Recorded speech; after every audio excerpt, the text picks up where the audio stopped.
Perkenalkan nama saya Susan dengan NIM 2461201172 dari kelas BM524. Saya akan menjelaskan mengenai capital budgeting, yaitu soal UAS yang sudah diberikan oleh Bapak Willy. Pertama-tama kita akan menghitung payback period.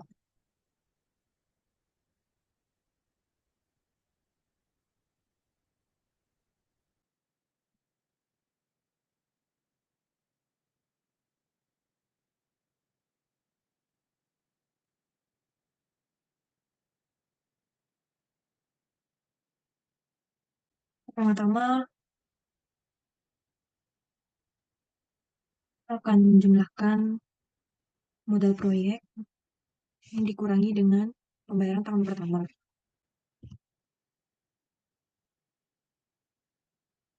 Lalu hasil tadi dikurangi tahun kedua.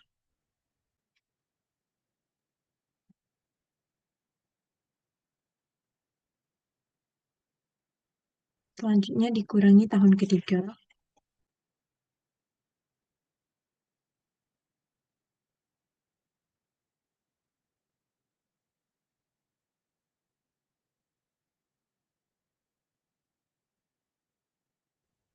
Nah, karena di hasil terakhir dari tahun ketiga ini, jika dikurangi dengan tahun keempat hasilnya minus, maka kita harus mencari eh, bulan dan harinya.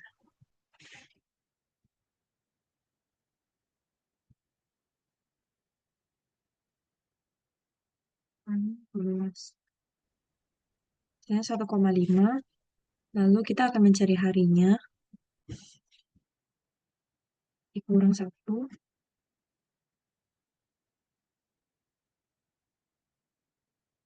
kali 30.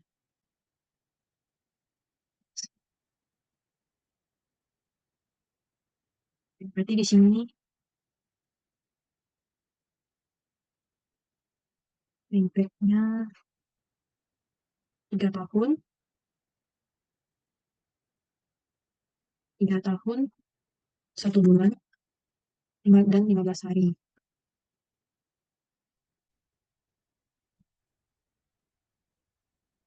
Lalu kita copy untuk mencari proyek B. Proyek B,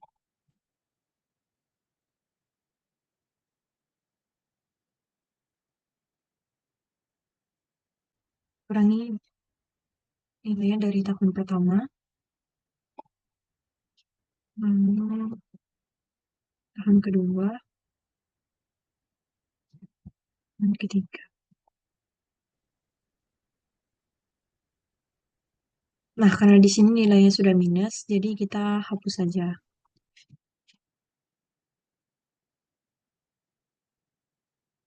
Ini kita tekan ke hapus.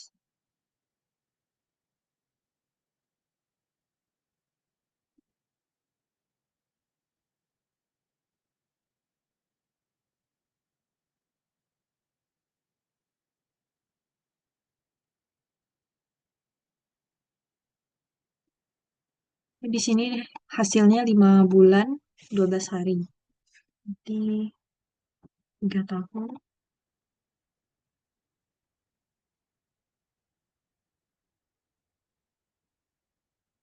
5 bulan, 12 hari.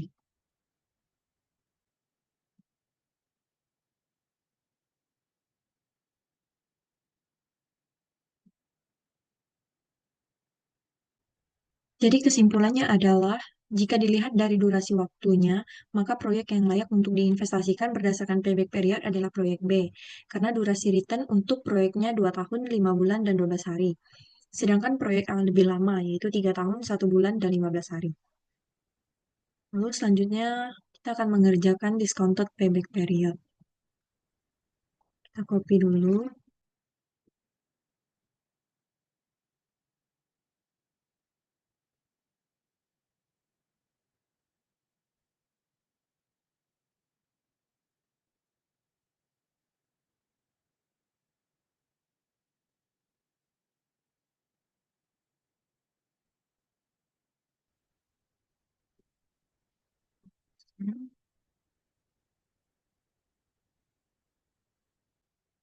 Lalu kita akan mencari present value-nya dengan cara nilai proyeknya dibagi 1 tambah 10%, kita pangkatkan dengan tahun yang berjalan.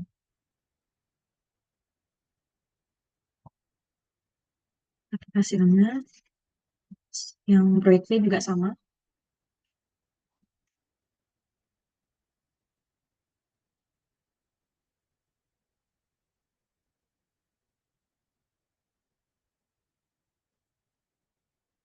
dan dengan tahun berjalan.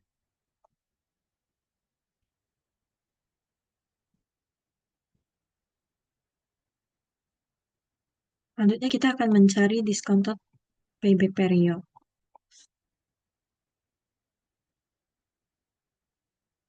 Discounted payback period.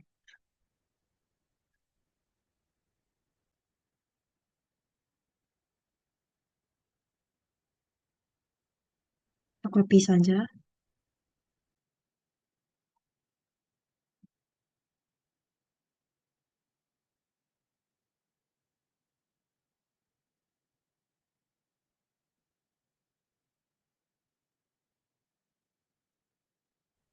Dan di sini kita tinggal mengganti tahun pertama dengan hasil dari present value. Nah,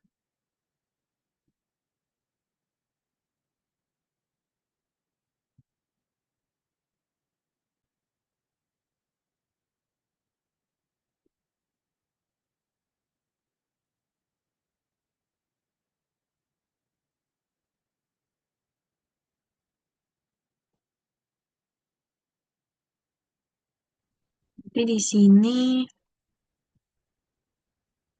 hasilnya 3 tahun, 5 bulan,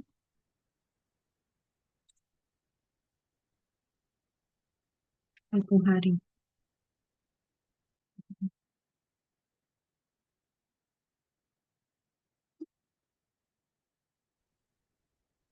Proyek B juga sama, kita tinggal mengganti yang ini ke present value.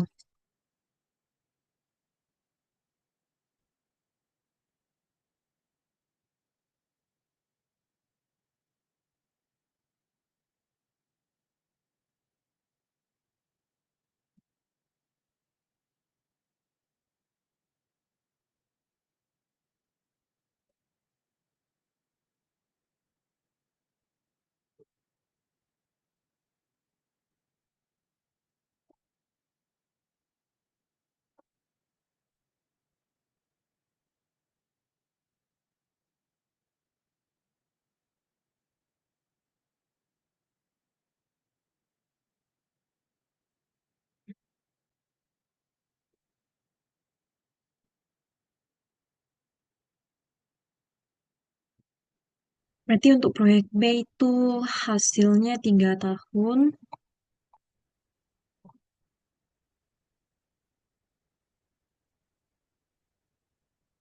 3 tahun 11 hari. Dari hasil perhitungan discounted payback period, dapat disimpulkan bahwa durasi waktu setelah memperhitungkan present value, maka proyek yang layak untuk diinvestasikan berdasarkan discounted payback period adalah proyek B. Dengan durasi return untuk proyeknya adalah 3 tahun 11 hari. Sedangkan proyek A lebih lama, yaitu 3 tahun 5 bulan dan 1 hari. Selanjutnya kita akan menghitung net present value atau NPV.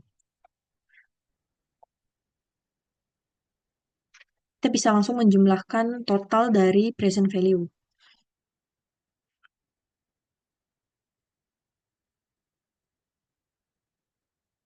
Proyek B juga sama.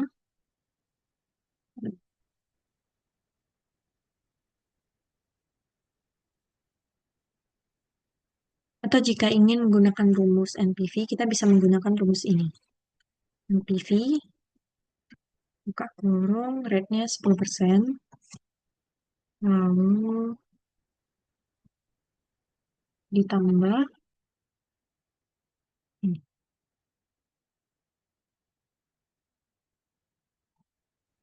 Ini hasilnya sudah sama.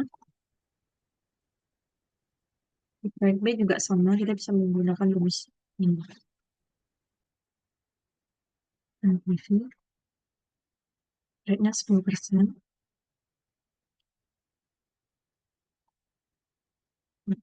bertambah dengan nilainya. Hasilnya sama. Dari perhitungan net present value tadi, dapat saya simpulkan jika dilihat dari hasil NPV-nya, tetap menunjukkan bahwa proyek B lebih layak untuk diinvestasikan dengan NPV atau keuntungannya sebesar 16.571.955 perak. Lebih besar dibandingkan proyek A yang hanya bernilai 7.912.711 perak. Lalu selanjutnya kita akan menghitung IRR atau Internal Rate of Return. IRR. Bisa menggunakan rumus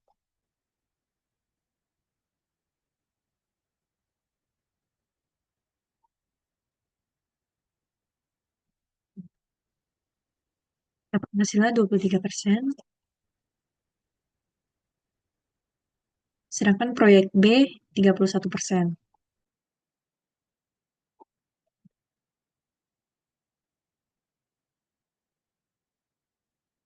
Jadi, dari perhitungan internal rate of return atau IRR tadi dapat disimpulkan bahwa proyek B lebih memberikan keuntungan yang lebih tinggi dan layak untuk diinvestasikan, yaitu sebesar 31% dibandingkan dengan proyek A yang hanya memberikan keuntungan 23%.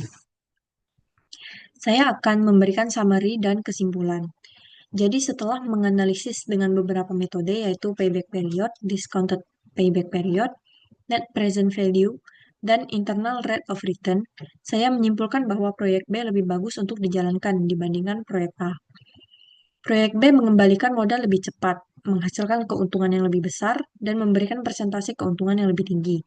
Jadi secara keseluruhan, proyek B adalah pilihan yang lebih menguntungkan dan lebih layak untuk diinvestasikan. Sekian dari saya, terima kasih. Semoga bisa dipahami.